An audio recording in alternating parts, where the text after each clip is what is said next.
Oh, c'est lisse tout ça. Oh, c'est bon ça.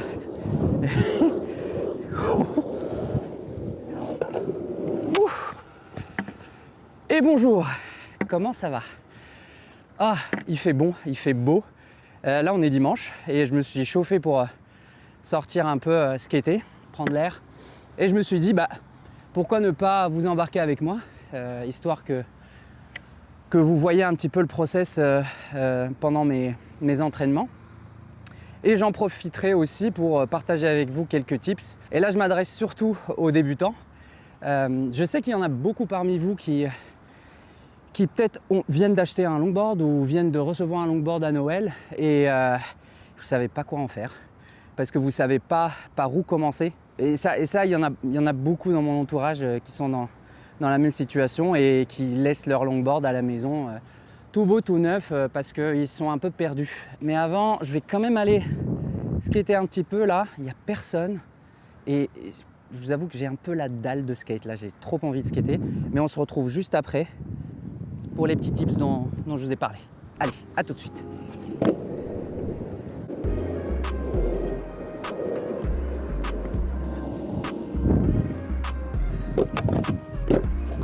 Ce spot là, oh là là, c'est trop bien. Petit clin d'œil à Ronan qui m'a parlé de ce spot. Merci mec, franchement, c'est top.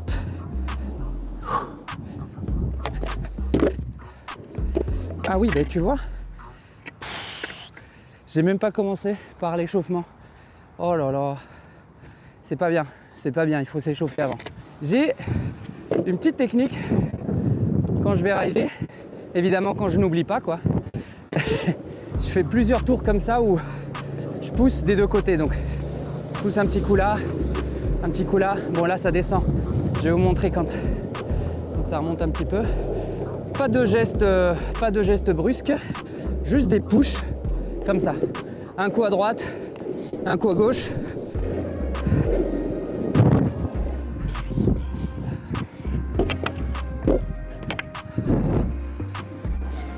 Franchement, il fait un peu frisqué, mais franchement, là, c'est quand même beaucoup mieux d'être à l'extérieur.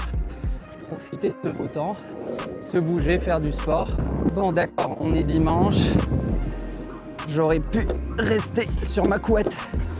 En plus, je viens de changer de couette. J'ai une couette, mon gars, qui t'invite à dormir. Mais c'est quand même beaucoup plus important de rester actif, de garder la forme, que ce soit pour votre santé physique ou même votre santé mentale, c'est tellement important. Là, c'est sûr que juste après, je vais me mettre une bonne session de surf. Donc c'est pas fini là. La journée n'est pas finie. Et oui. Regardez, je vous mens pas. On est prêt, je vous ai dit, on est prêt. Bon allez, petite pause s'impose. Je vais en profiter pour discuter un petit peu avec vous. Et là, je m'adresse évidemment à toutes celles et ceux d'entre vous qui viennent de commencer. Déjà, avant même de prendre votre planche et de sortir, moi je vous conseillerais déjà d'aller checker toutes les vidéos qu'il y a sur Instagram, TikTok, YouTube.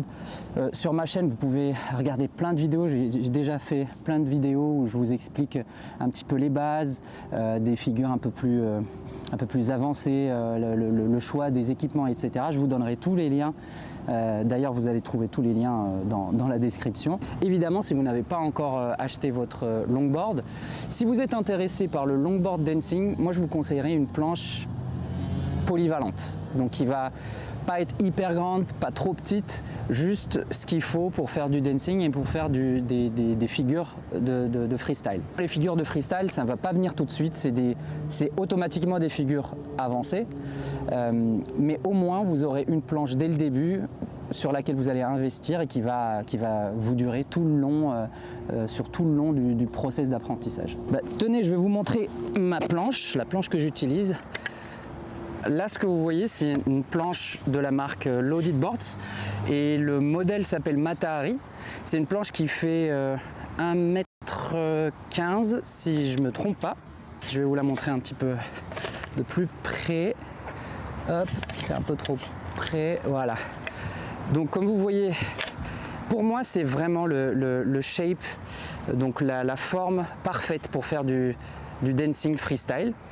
Là vous allez voir, elle est symétrique, donc vous pouvez la prendre dans les deux sens, il n'y a aucun problème. Pour ce qui est du reste, donc les roues, c'est des roues Orangutan Wheels de 65 mm.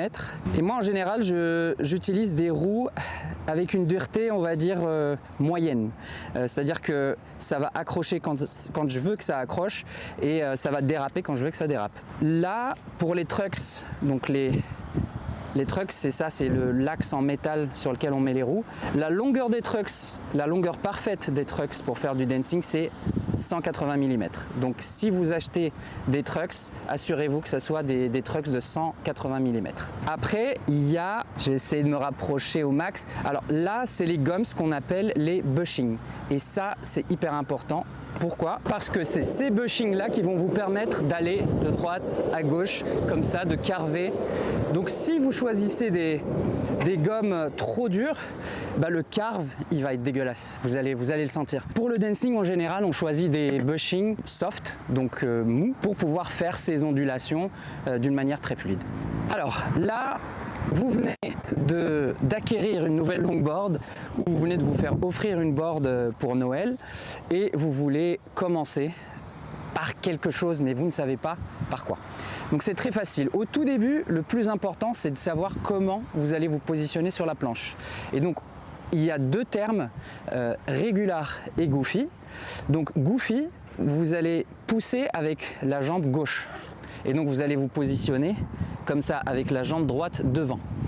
Regular, c'est l'opposé. Vous allez pousser avec la jambe droite et donc c'est la jambe droite qui est à l'arrière. Donc généralement on fait un petit test. Bon là il n'y a personne avec moi pour vous montrer, mais généralement on fait un test, c'est-à-dire que on va se mettre debout comme ça avec les pieds joints et on se laisse tomber.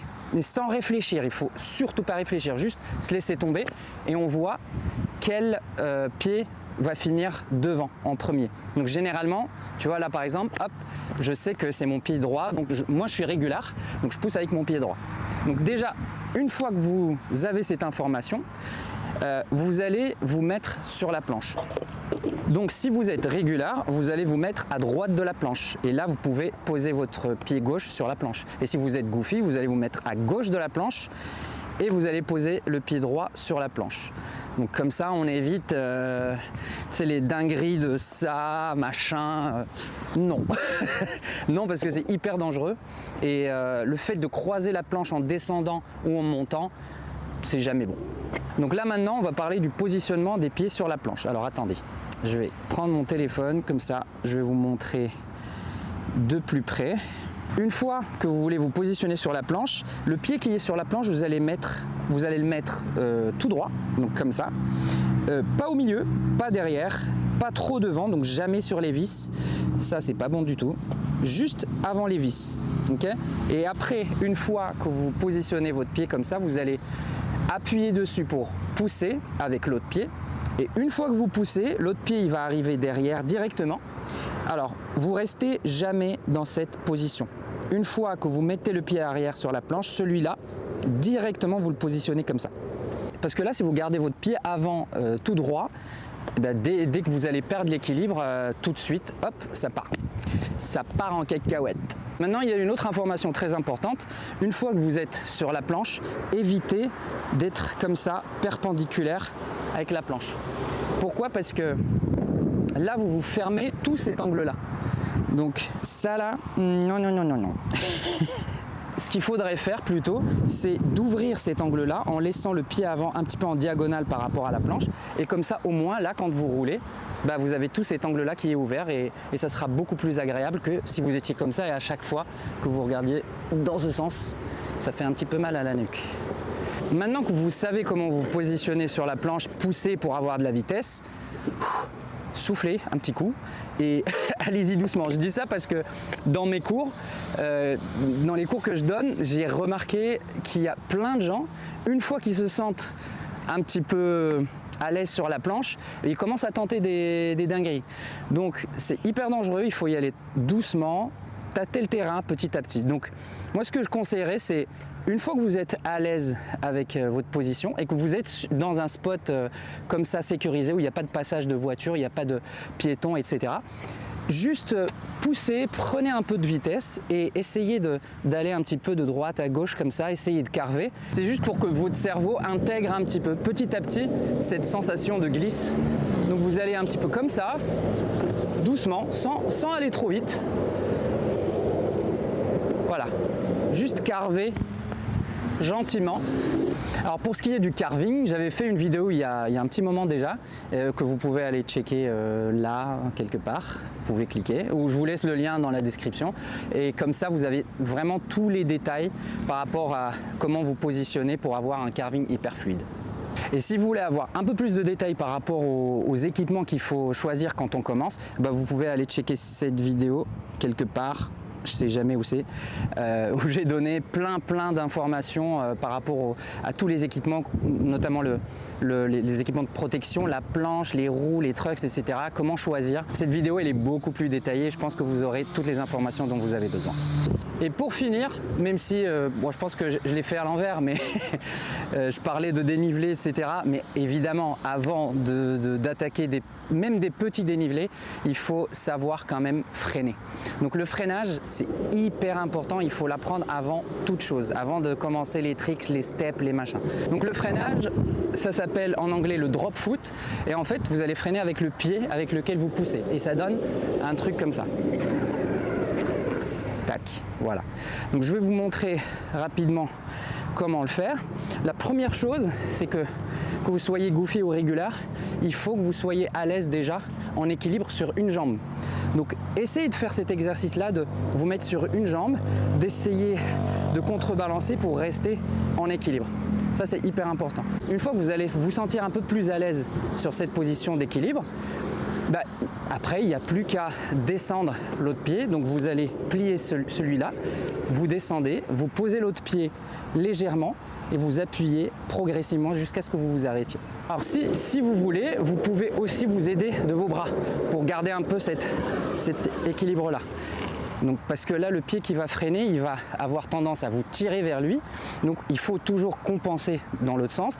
Et des fois, le fait de mettre les bras comme ça, bah, ça vous permet d'avoir une référence et de garder l'équilibre, un petit peu comme les funambules ou les gens qui font de la slackline, c'est un peu le même concept. Et voilà, la vidéo va prendre fin dans quelques secondes. Merci d'avoir regardé. J'espère que cette vidéo en tout cas vous a plu et que ça vous a été utile. En tout cas, le plus important c'est que vous sortiez, vous alliez sur le spot, vous preniez votre planche et que vous tentiez des choses. Et ben, prenez soin de vous, ridez bien et puis on se retrouve à la prochaine vidéo. Moi je vais aller surfer. J'ai encore un peu de jus là. Allez, let's go.